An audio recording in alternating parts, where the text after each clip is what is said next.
So, guys, uh, economic development. When you look at economic development, there is an essay question that comes on it, which is basically about what are the various features of a developing country. We want to talk about that, but also we need to talk about some of the MCQs that comes on economic development. So, this discussion is important from that perspective. The essay question is fairly straightforward. The factors that make a country developing versus developed. We'll talk about that in 1 minute. When you look at like economic development, what does it really mean? Economic development means basically uh, a rise in living standard. What's the difference between economic growth versus economic development? Economic growth is when the GDP goes up. Economic development, on the other hand, means not only GDP going up per capita, but also a rise in education or healthcare, housing, and so on. So when you look at this, it is basically much more than economic growth, and because we're looking at basically various dimensions of quality of life of people, right? One of the measures that we looked at, पिछले chapter में, another chapter we looked at it, it's called Human Development Index. Remember from the last chapter, the chapter number 1 that we did, Human Development Index has three things in it. Number one is your GDP per capita. Number two is your education, which is basically how many mean year of schooling people have.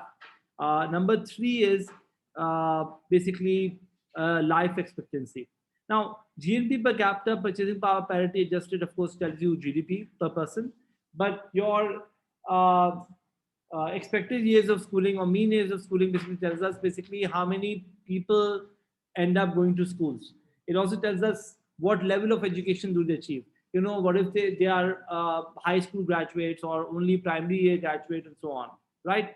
So similarly, life expectancy tells you how long do people live, and this is a good indicator of your healthcare system in the economy.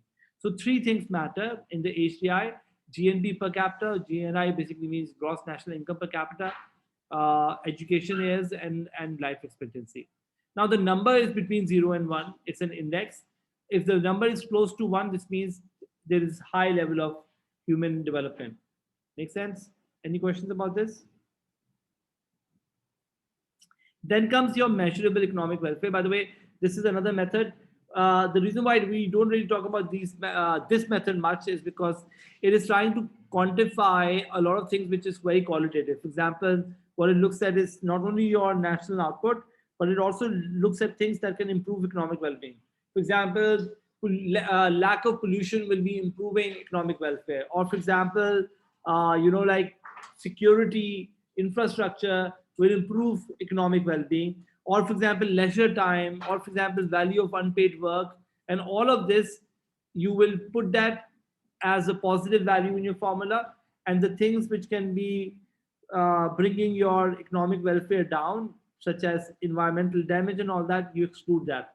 And because these are very subjective kind of measures, the MEW sometimes give you an answer which has some disagreements when it comes to different people, because you are trying to, nonetheless, the effort is basically, remember, in our chapter 1 we talked about how GDP does not take into account things like pollution or quality of life. At least this measure is trying to sort of capture these various aspects, which otherwise is very qualitative to begin with.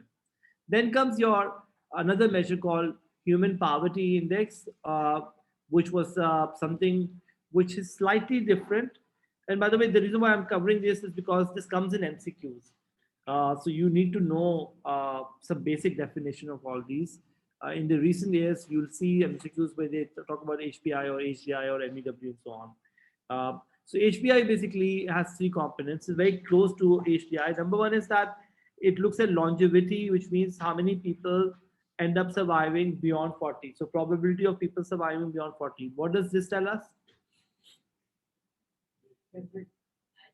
Life expectancy, also healthcare of the economy, like how good your healthcare is. Number two, it looks at knowledge, which is assessed by adult literacy rate. If you look at developed countries, they almost have perfect adult literacy rate.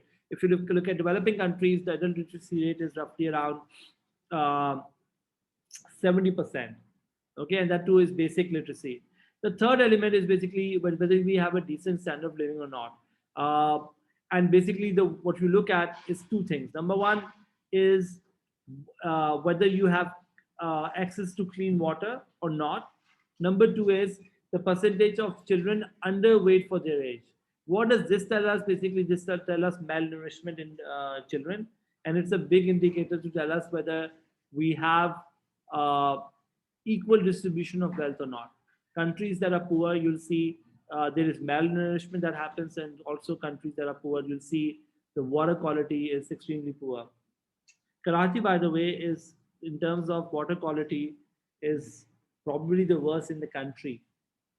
Our water quality is the worst in the country for many reasons. We can talk about that later.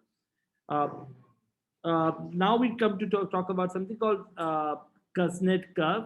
This economist called Simon Kuznets, he said that there's a relationship between degree of inequality and income distribution. You know, like when there is a lot of income inequality, I'm sorry, degree of inequality and level of development. So when there's a lot of income, unequal sort of distribution of wealth, it has a link with level of development as well.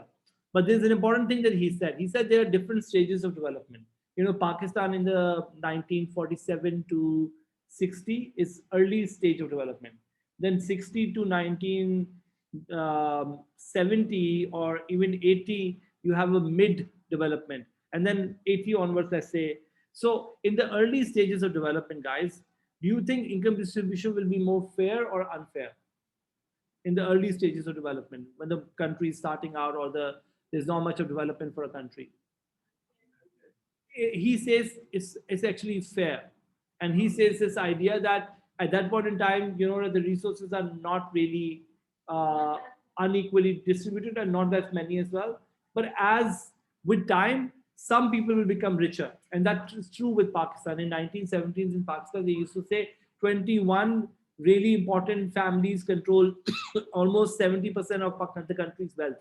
There was this story that was going around how 21 families control significant part of the country's wealth.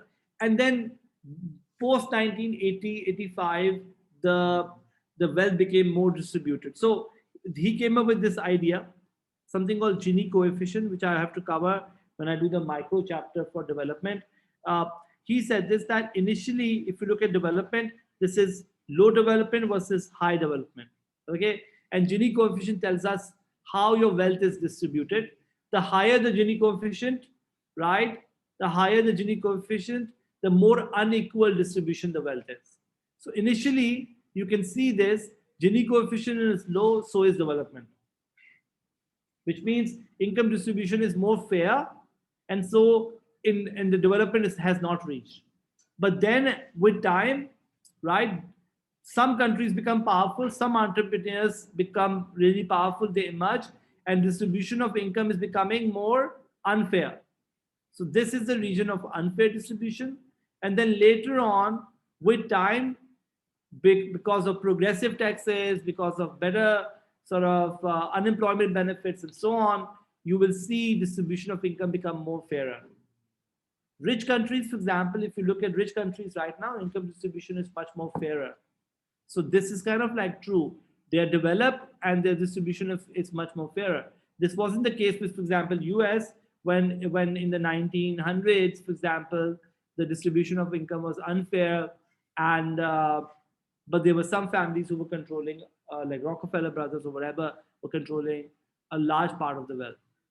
Make sense? So this was Kuznets' analysis, which some people agree, some people don't agree, but it says this, that early stages of development, income distribution is fair, and late stages of development, income distribution is fair. In the middle, income distribution is unfair. Any questions about this one?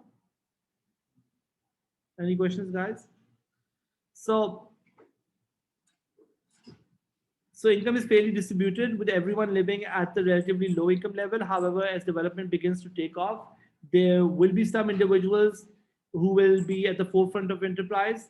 In the middle phase, the income distribution will tend to worsen, but at a later stage, you will see income distribution to get poorer again.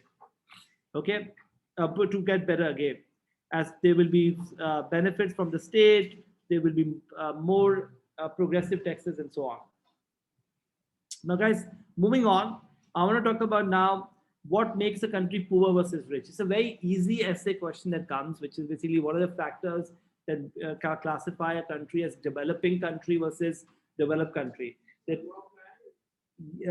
mocks, I don't know, but CIE, you see a very high likelihood of mocks. Mein, yeah, I can give it. Yeah, basically, what are the factors that make a country developing or distinguish between developed versus developing country? Okay, so what are the various factors that make a country developing? Uh, Honestly speaking, this is the reason why it gets tested in exam a lot more often is because it's one of those last chapters which uh, not many people cover it properly, and so examiner may want to sort of give it, and it's really easy as a discussion to actually cover. So let's talk about this. The first factor, of course, that makes the country developing country is low GDP per capita. For example, if you look at it, if you are a low income country, your GDP per capita is roughly less than $1,000 or $900, $905. For a middle income country, the middle income developing country or lower middle country, the GDP is 900 to 3,500. The GDP per capita for Pakistan is roughly $1,400, which means we come in the lower middle income group. Then comes a country like with a GDP per capita of 3,500 to 11,000, that's upper middle. And high income countries have a GDP per capita of 11,000 plus.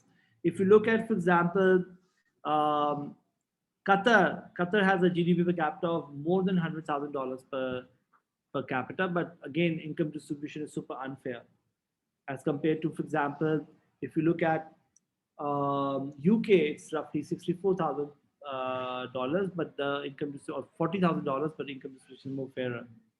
Okay. The number 2 point is basically how much do we owe as a country, or what is the level of debt? And the indicator we look at is debt per GDP. Why is debt per GDP a good measure? Because it looks at your GDP. Your GDP is your payment capacity. You know, the income that we earn as an individual versus debt. So GDP is your payment capacity. Your debt to GDP ratio is a good measurement of looking at the health of the country. So poor countries have a very high debt to GDP ratio. On the other hand, rich countries, they have a low debt to GDP ratio, right? I mean, right now, even Pakistan, as we speak, is talking to IMF about $500 million of loan that they are trying to sort of raise, and uh, there has been some pushback because one of the requirements of that loan would be for Pakistan to increase the electricity tariff for the country. Anyway, so debt to GDP ratio for poor countries is low. For rich countries is for poor countries is high. For rich countries low. Make sense? Any questions about this? Okay. The third factor, guys, we look at is basically low levels of human capital. And we talked about this that when you look at poor countries, they have a low adult literacy rate, while rich countries have a high adult literacy rate. So developed countries will have a almost perfect literacy rate, versus this developing countries has a rate of 71%. Now this 71% means what? This 71% means that individuals are have the basic literacy. By the way, it's not like they are college graduates or whatever. It's like basic literacy of reading and writing. Make sense?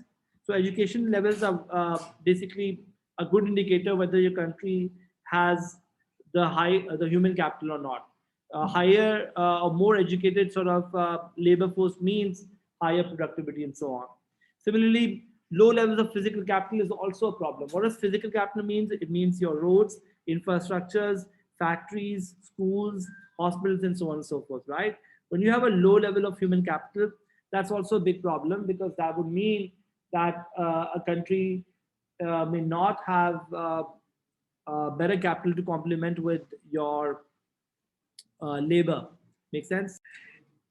Moving on, guys, is population. You know, poor countries. Another big issue that happens is this that there's a very high uh, population growth rate in poor countries. Primarily, we have a very high birth rate.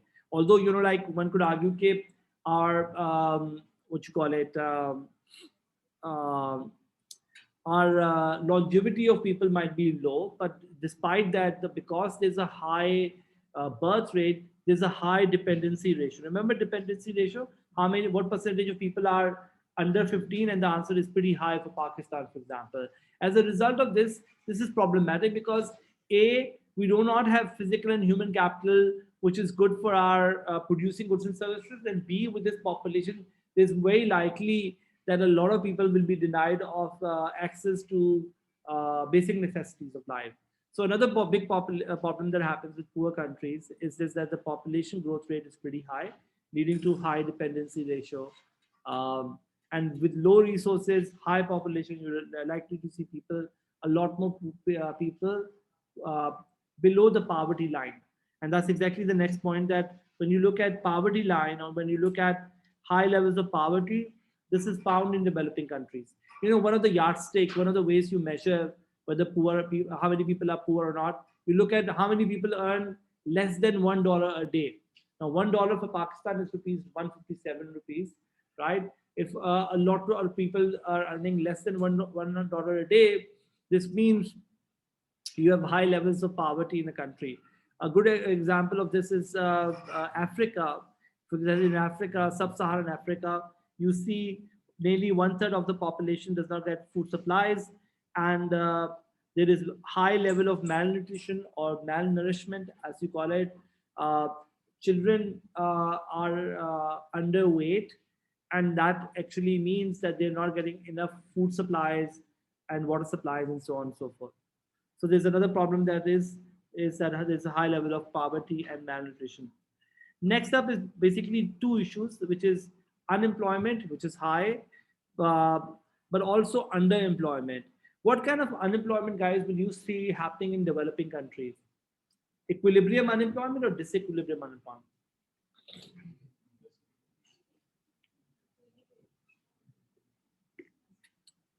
Munazar? Equilibrium more than disequilibrium, right? Remember, equilibrium is structural, seasonal, and frictional. And disequilibrium can happen because the wage is above equilibrium, minimum wage and all that. In Pakistan, the bigger issue is basically of equilibrium unemployment, because people could be structurally unemployed, or basically lack of information, or lack of training and human capital, which is making it difficult for people to be uh, mobile between jobs or between regions and so on and so forth. Do we? I mean, disequilibrium may only happen if there are what we call strong trade unions, or like government with the minimum wage. Government doesn't really have a minimum wage per se, right? So you don't have strong. I mean, disequilibrium is more of a problem of developed countries, where somebody is asking the wage to be higher. You don't have trade unions that are powerful, or even government that is sort of trying to protect labor through giving them minimum wages and so on. Makes sense. But what is underemployment, guys? What does underemployment mean?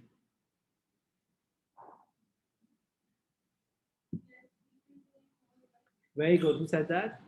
Less people doing more work, kind of a thing, where you are employing less than you should. And the reason is primarily because the employer is trying to make the most out of the resource. So that could be underemployment. And both result in basically people to not get jobs. And the idea goes this, that the kind of unemployment we're looking at is structural unemployment, which is basically because either we don't have the competitive advantage, or we are mainly agrarian as an economy, and that's why we don't have the productivity and so on. Make sense? Next up is basically structure of the economy. If you look at this, Pakistan and many other countries who are poor are mainly relying on agriculture as their source of GDP, which is problematic because A, prices are low, B, there's a lot of fluctuation, and C, uh, it's not something which is going to make a country basically be able to do well in a place where other countries are relying on manufacturing or services and so on. If you look at countries around us, even Bangladesh, for example, very agrarian few years ago, and now is a major uh, sort of major producer of textile, or major exporter as well.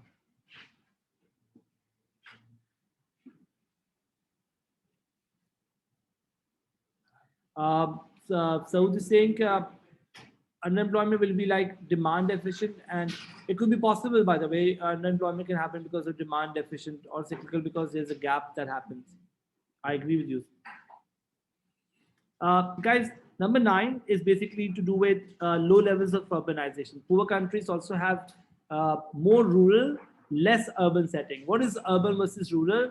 If you look at rural, rural will not have hospitals, will not have schools, will not have roads, will not have infrastructure.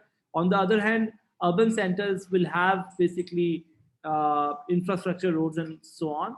And I think one of the most important factor when you look at development of a country or development of any place, you need to look at how many urban centers are out there, and that actually tells you access to roads, access to infrastructure, access to schools, and so on. Or quality of life will be higher.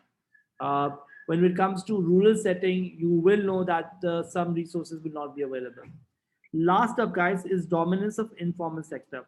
If you're a poor country, there will be a big problem that will happen will be that the informal or hidden economy will be much larger. And the problem of having an informal sector is basically nobody gives a loan to informal sector because it's not documented. There will be low skills, low productivity. There is self-employment.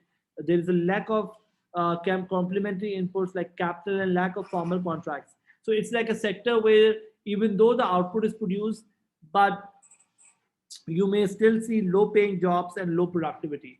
If this sector was documented, there could be, like policies that could help in making this sector better as well.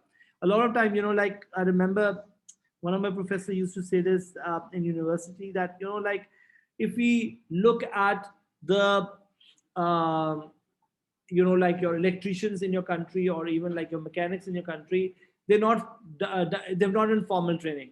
They only go through informal training as well. When they're trying to, let's say, fix, let's say, a car, or let's say any machinery, they may not do it in a most productive manner. And the loss of the value of the car or value of the fridge or value is also something we need to factor in. If you look at it from a perspective of losses that an economy makes because you have a very high informal sector, you need to also look at depreciation, which could be much higher.